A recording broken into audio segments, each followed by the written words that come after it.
Hi beautiful people, welcome back to my YouTube channel Sun Non-Stop. It's me guys, Sanu and you are watching Sun Non-Stop. तो guys again I'm back with another amazing video. और आज की जो हमारी video है topic वो काफी ज्यादा इंटरेस्टिंग है, बहुत मजे मजे की बातें आज हम लोग इस टॉपिक के अंदर करने वाले हैं, इस वीडियो के अंदर करने वाले हैं। Electoral bond, the biggest scam in the history of India, explain by Dhruv Rathee. Dhruv Rathee जो है वो इनके बारे में बोला जाता है कि इंडिया के खिलाफ ही वीडियो बनाते हैं, ठीक है, और मोदी जी को जो है ना ये एक्सपोज करते रहते हैं। मेरे कमेंट बॉक्स के अंदर भी काफी लोग जो है उसके खिलाफ बोलते हैं। आप लोगों के ख्याल में धीरूभ राठे जो हैं वो सही बात करते हैं, बिहाइंड द स्क्रीन बताते हैं कि क्या चीजें चल रही हैं और काफी चीजों को ये एक्सपोज करते हैं इंडिया के अंदर। तो आपके ख्याल से क्या है? काफी यूट्यूबर्स भी इनके खिलाफ बोलते हैं कि इनको ऐसा नहीं करना चाहिए, ये नहीं करना चाहिए, वो नहीं करना चाहिए। अभी जो है मोदी जी का बहुत बड़ा जो है वो स्कैम ये सामने लेकर आए हैं कि मोदी जी ने ये सब लोगों के साथ स्कैम कर दिया। क्या स्कैम किया, कैसा स्कैम किया, वीडियो के अंदर जाकर पता चलेगा। लेकिन उससे पहले गाइस, अगर आप लोग ने मेरे चैनल पर अगर अभी तक आप लोग मेरे चैनल को सब्सक्राइब नहीं किया, पहले फटाफट से जल्दी मेरे चैनल को कर दीजिएगा सब्सक्राइब, वीडियो कर दीजिएगा लाइक, शेयर, आप लोगों की बहुत ज्यादा मेहरबानी होगी। और चलिए गाइस फटाफट से वीडियो को स्टार्ट करते हैं और देखते हैं किस तरह का स्कैम जो है वो इंडिया के अंदर चल रहा है। मतलब इंडिया की हिस्ट्री का सबसे बड़ा स्कैम है ये, ठीक है। तो लेट्स स्टार्ट द वीडियो। नमस्कार दोस्तों, आपका पैसा चोरी हो गया है, देश की सारी पब्लिक का पैसा लूट लिया गया है। आजाद भारत के इतिहास का ये शायद से सबसे बड़ा स्कैम है। आपको मेरी बात सुनकर शायद लगे कि मैं चीजों को बढ़ा चढ़ा कर कह रहा हूं या एग्जैजरेट कर रहा हूं, लेकिन ऐसा बिल्कुल भी नहीं है। बात यह है कि ये इलेक्टोरल बॉन्ड स्कैम कोई एक घोटाला नहीं है, बल्कि एक घोटालों का भंडार है। स्कैमों की एक इतनी लंबी लिस्ट है कि आप गिनते गिनते थक जाएंगे। और इतना ही नहीं, इसके साथ साथ ये देश का सबसे बड़ा एक्सटॉर्शन रैकेट भी है इसमें। आइए समझते हैं आज के इस वीडियो में एग्जैक्टली क्या हुआ है।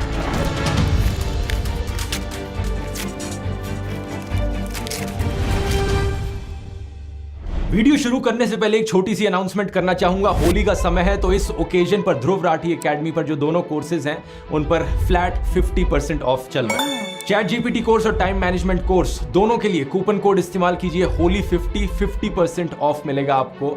लेकिन ये ऑफर सिर्फ 31 मार्च तक वैलिड है। वेबसाइट का लिंक नीचे डिस्क्रिप्शन में मिल जाएगा। अगर इस पूरे घोटाले के भंडार को एक लाइन में समराइज करना हुआ दोस्तों, तो इसे कुछ इस तरीके से किया जा सकता है। तुम मुझे चंदा दो, मैं तुम्हें धंधा दूंगा, और चंदा नहीं दिया तो ईडी का फंदा दूंगा। इस चंदा धंधा मॉडल की बात मैंने अपने पहले भी कई वीडियोस में करी है, लेकिन अब हमारे पास इसका सीधे तौर पर सबूत मौजूद है। 2017 की बात है, जब मोदी सरकार ने ये इलेक्टोरल बॉन्ड्स की स्कीम इंट्रोड्यूस करी थी और इसे एक चंदा लेने का जरिया बनाया पॉलिटिकल पार्टीज के लिए। Finance minister Arun Jaitley today announced the contours of electoral bonds for funding of political parties. खास बात ये कि इस स्कीम में सारी चीज करी जाती जनता से छुपाकर। कौन सी कंपनियां किन पार्टियों को कितना पैसा देंगी, इसका कुछ नहीं पता चलना था हमें। जो लोग इस खबर को उस वक्त फॉलो कर रहे थे वो पहले ही समझ गए थे कि यहाँ एक बहुत बड़ा घोटाला होने वाला है। आज से 7 साल पहले मैंने भी ये वीडियो बनाया था और खुलकर बोला था। 22 मार्च 2017 इस दिन से करप्शन लीगल हो चुका है इंडिया में। कंपनी को यह बताने की जरूरत नहीं है कि वो किस पॉलिटिकल पार्टी को डोनेट कर रही है अपना पैसा। ये तो सुप्रीम कोर्ट का हम सबको धन्यवाद करना चाहिए कि 7 साल बाद इस स्कीम को अनकॉन्स्टिट्यूशनल घोषित कर दिया गया और ये जो सारे घोटाले इन 7 सालों में हुए अब ये बाहर आ रहे हैं, हमें पता लग पा रहे हैं। हाल ही में हुई इंडिया टुडे कॉन्क्लेव में होम मिनिस्टर अमित शाह ने खुलेआम झूठ बोला इलेक्टोरल बॉन्ड्स को लेकर। इन्होंने कहा कि टोटल बॉन्ड्स 20,000 करोड़ रुपए की बेची गई, जिनमें से बीजेपी को सिर्फ 6,000 करोड़ की मिली, तो बाकी 14,000 करोड़ की बॉन्ड्स किसके पास गए? भारतीय जनता पार्टी को अप्रोक्सीमेटली 6,000 करोड़ के बॉन्ड मिले हैं। टोटल बॉन्ड 20,000 करोड़ के, तो 14,000 करोड़ के बॉन्ड कहां गए? इनके सामने एक टीवी न्यूज एंकर भी बैठे थे जो हाथी की खिचड़ी खाकर बैठे हुए थे। या तो ये भूल गए या फिर हिम्मत नहीं हुई इनकी अमित शाह को फैक्ट चेक करने की, क्योंकि as per ECI data total bonds 20,000 crore की नहीं बल्कि 12,700 करोड़ की थी। अप्रैल 2019 और जनवरी 2024 के बीच में जो इनकैश करी गई।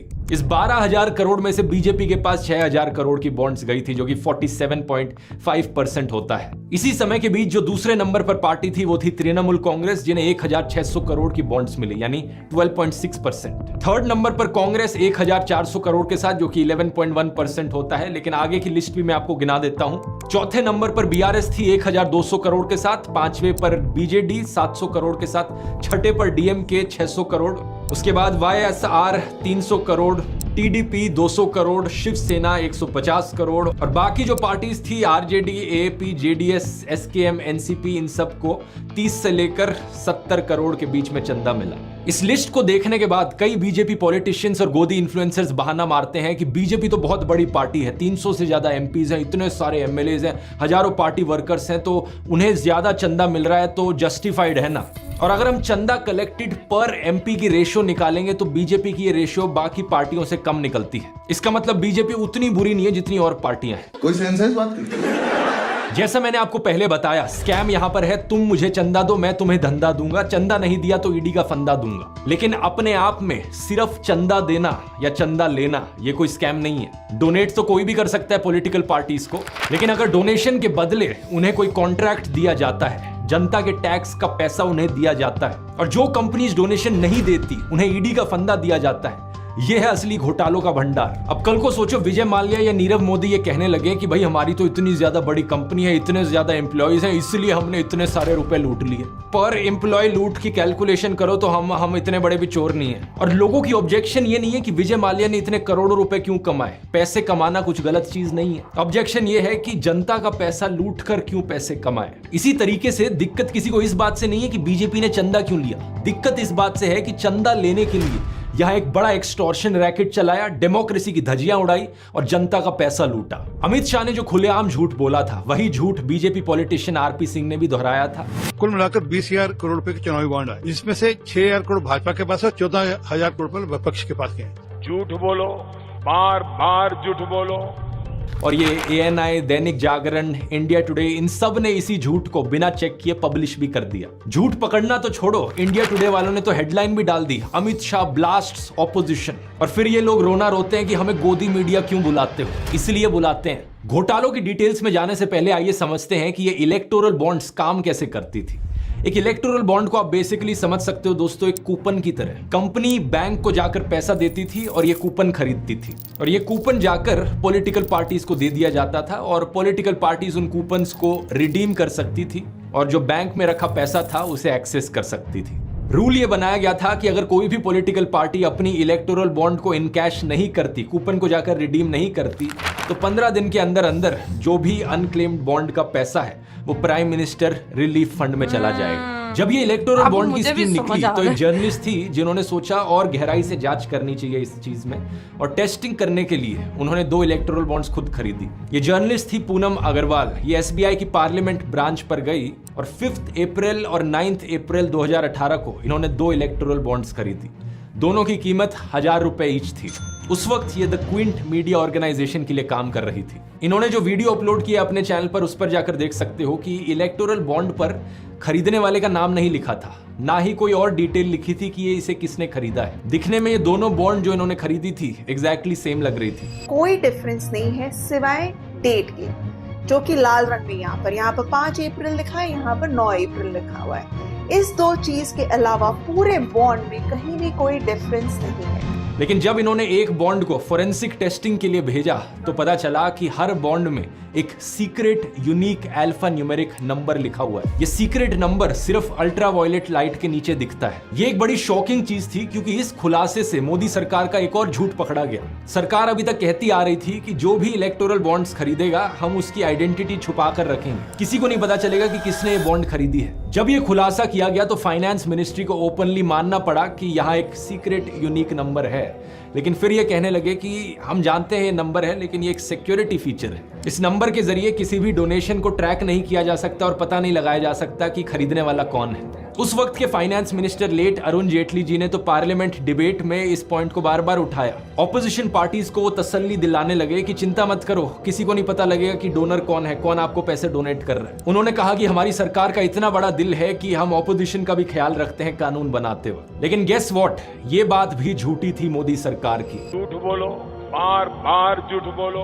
Retired navy officer Lokesh Batra ने एक आरटीआई फाइल करी और उन्हें फाइनेंस मिनिस्ट्री की एक फाइल मिली। कुछ और भी रिकॉर्ड्स थे जिन्हें रिव्यू किया गया हफ पोस्ट इंडिया के द्वारा। इन सब में एसबीआई ने एक्सप्लेन किया कि इन सीरियल नंबर्स को रिकॉर्ड किए बिना ऑडिट ट्रेल करना पॉसिबल नहीं होगा। बैंक को कैसे पता चलेगा कि यहाँ पर कोई बॉन्ड फॉर्ज करी जा रही है या नहीं।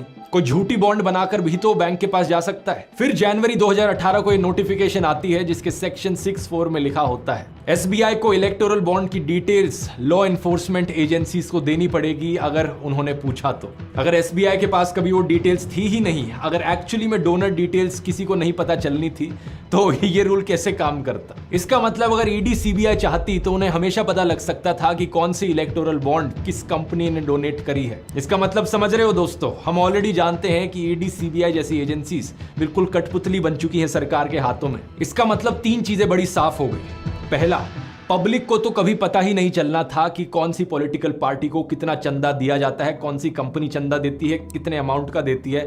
पब्लिक से सब इंफॉर्मेशन छुपाई गई। दूसरा, ऑपोजिशन पॉलिटिकल पार्टीज को भी नहीं पता चलना था कि बीजेपी को कौन सी कंपनी चंदा देती है और कितना चंदा देती है। उन्हें बस अपने चंदे के बारे में पता लगता। और तीसरा, लेकिन बीजेपी सरकार को सब कुछ पता लगता। कौन चंदा दे रहा है, कितना चंदा दे रहा है, किस पॉलिटिकल पार्टीज को चंदा दिया जा रहा है, सारी कंपनीज की जानकारी सरकार के पास हमेशा रहती। मोदी सरकार के लिए ये एक सीक्रेट हथियार बन गया ऑपोजिशन के खिलाफ। और ज्यादातर ऑपोजिशन पार्टीज को इसके बारे में कुछ नहीं पता था अंटिल रिसेंटली। 15 फरवरी को जब सुप्रीम कोर्ट ने इस पूरी स्कीम को अनकॉन्स्टिट्यूशनल घोषित किया तो उसके पीछे एक पेटिशन रिस्पॉन्सिबल थी। एक पेटिशन जिसे फाइल किया था सीपीआईएम पॉलिटिकल पार्टी ने और कॉमन कॉज और association for democratic reforms ADR नाम के एनजीओज ने। एडवोकेट प्रशांत भूषण इनके बिहाफ पर आर्ग्यू कर रहे थे इस स्कीम के खिलाफ। तो ये कुछ और ऑर्गेनाइजेशंस और लोग जिनका हमें धन्यवाद करना चाहिए जिसकी वजह से ये घोटाला सामने आ पाया। सुप्रीम कोर्ट ने बहुत सारी चीजें कही स्कीम को लेकर, लेकिन 2 चीजें बड़ी खास थी। पहला तो ये कि जनता को हक है ये पता करने का कि पॉलिटिकल पार्टीज को कितना चंदा दिया जाता है और कौन कौन वो चंदा देता है। ये इलेक्टोरल बॉन्ड की स्कीम जनता के राइट टू इंफॉर्मेशन के अधिकार के खिलाफ थी। और दूसरा, सुप्रीम कोर्ट ने अपना कंसर्न जताया इस चंदा धंधा मॉडल को लेकर। कोर्ट ने कहा कि ये कॉन्ट्रीब्यूशंस करी जा सकती हैं प्योरली एज बिजनेस ट्रांजैक्शंस।